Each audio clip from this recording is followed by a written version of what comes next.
What's good, everyone? Welcome back to the channel. Today we're doing something a little different.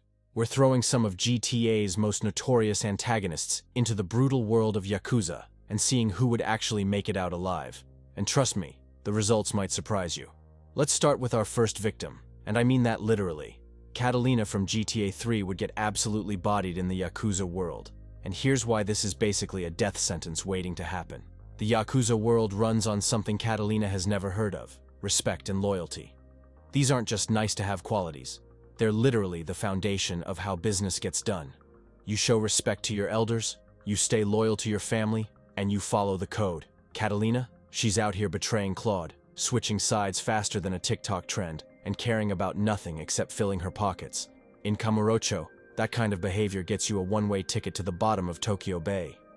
The Yakuza families don't play around with people who can't be trusted. When you're in a clan, you're supposed to be ride or die for your brothers.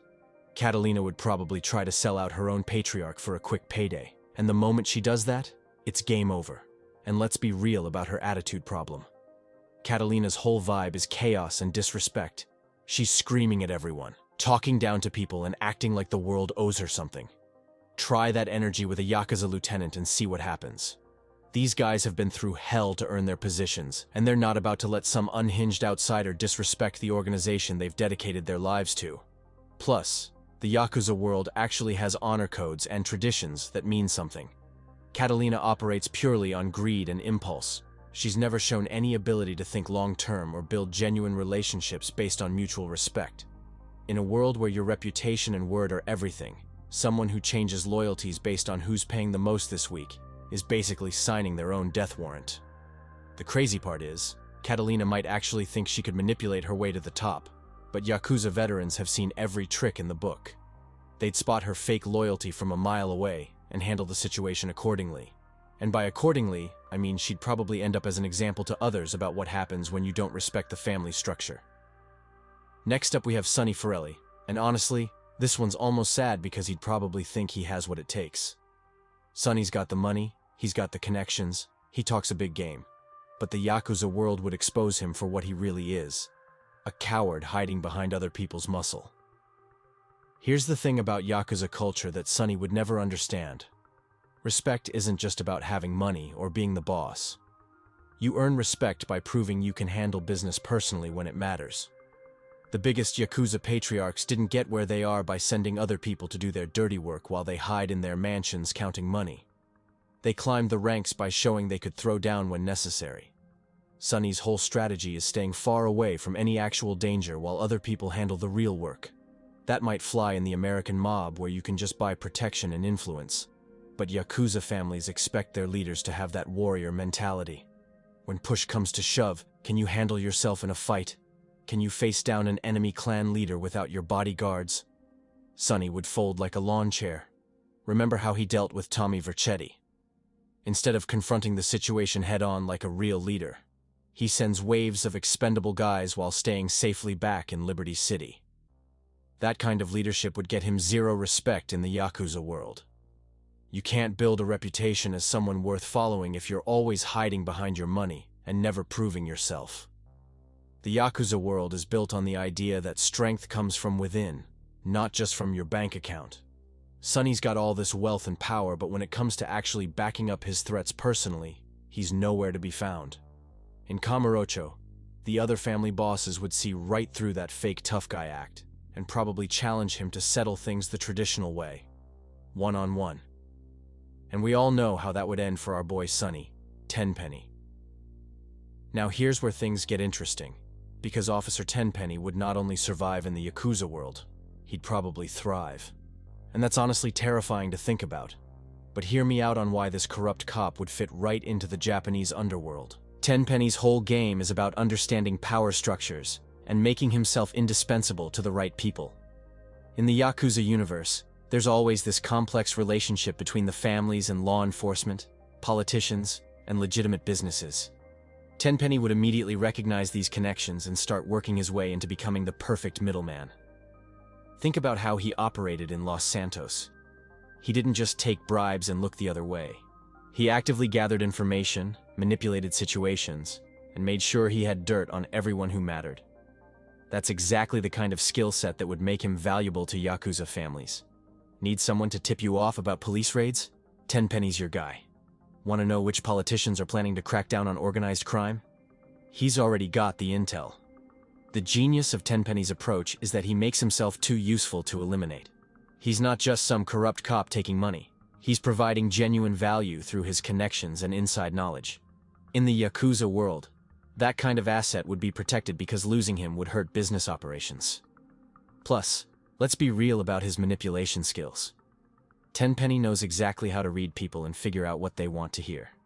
He'd probably study Yakuza customs and traditions, just enough to show the right amount of respect without actually believing in any of it. He'd play the part perfectly while building his own network of contacts and influence. The scary part is how well his corrupt cop persona would translate. Japanese Yakuza families have historically had complex relationships with law enforcement, and someone like Tenpenny who can work both sides of that equation would be incredibly valuable. He'd end up being one of those shadowy figures who everyone knows is dirty, but nobody can touch because he's too connected. Big Smoke is honestly the most complicated case on this list because he'd probably survive for a while, maybe even do pretty well initially, but his downfall would be inevitable. It's basically a question of when, not if, the Yakuza world would chew him up and spit him out. Remember how long he kept up that family-first act with Grove Street? He had CJ completely fooled, talking about brotherhood and respect while secretly working deals behind everyone's backs. That kind of performance could absolutely work in a Yakuza family, at least temporarily. Smoke understands the importance of appearances and tradition, which is huge in Yakuza culture. He'd probably be the guy showing up to every ceremony, bowing at exactly the right moments, talking about honor and family bonds. He knows how to make people believe he's genuinely committed to the cause. The Yakuza world might have more opportunities for personal advancement than Grove Street ever did, which could keep him satisfied longer. But eventually, someone would offer him a deal too good to refuse, or he'd see a chance to eliminate competition and take a bigger piece of the pie. The problem is that Yakuza families are way better at detecting betrayal than street gangs. These organizations have survived for generations specifically because they've learned how to spot and eliminate internal threats. Smoke might think he's being clever with his double dealing, but Yakuza veterans have seen every variation of betrayal imaginable. They'd probably be watching him from day one, just waiting for him to slip up. And when that moment comes, when Smoke finally shows his true colors, the consequences would be way more severe than anything Grove Street could dish out. We're talking about an organization that takes betrayal personally and has the resources to make examples out of people. Smoke's whole, "it was just business" excuse wouldn't mean anything to people who view family loyalty as sacred.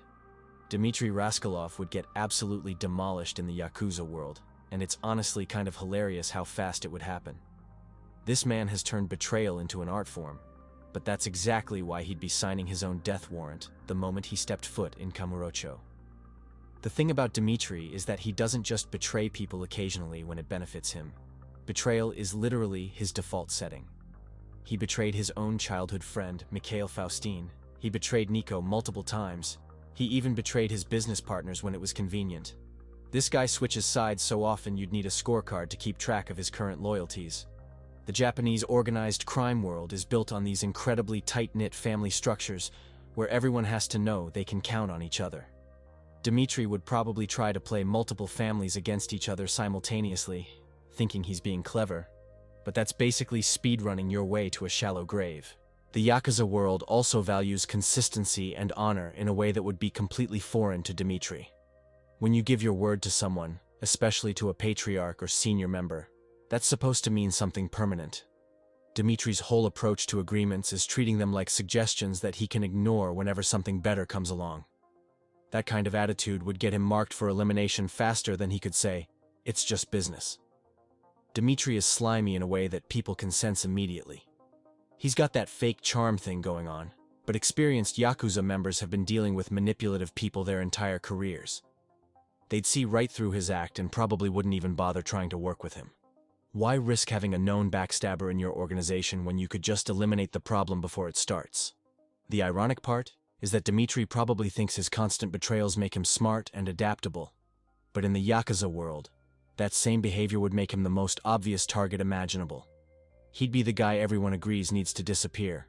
regardless of which family they're loyal to.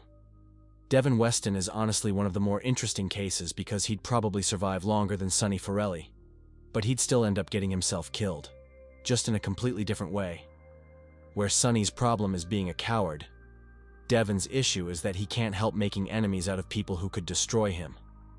Unlike Sonny, who just throws cash around hoping it sticks, Devon actually understands how to build networks of influence.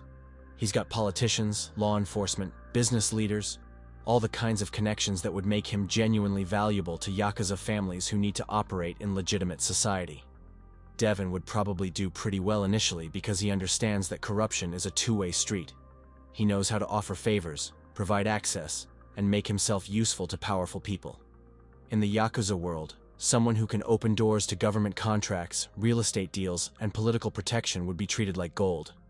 He'd probably end up as one of those untouchable associates who helps the families expand into legitimate businesses. But here's where Devon's personality becomes his worst enemy. This man cannot resist being a condescending jerk to people, even when it's completely unnecessary. Remember how he talked down to Franklin, Michael, and Trevor? He had all the power in those situations, but he still felt the need to be insulting and dismissive instead of just handling business professionally. That attitude would eventually get him killed in the Yakuza world, because he'd inevitably disrespect the wrong person. Maybe he'd talk down to a young lieutenant who's actually the patriarch's nephew. Or maybe he'd get too comfortable and start treating senior members like they work for him instead of the other way around. The moment Devon crosses that line from useful associate to arrogant outsider who doesn't know his place, his wealth and connections wouldn't save him. The crazy part is that Devon would probably see his downfall coming, but wouldn't be able to stop himself. His ego is too big to let him show the proper respect, even when his life depends on it.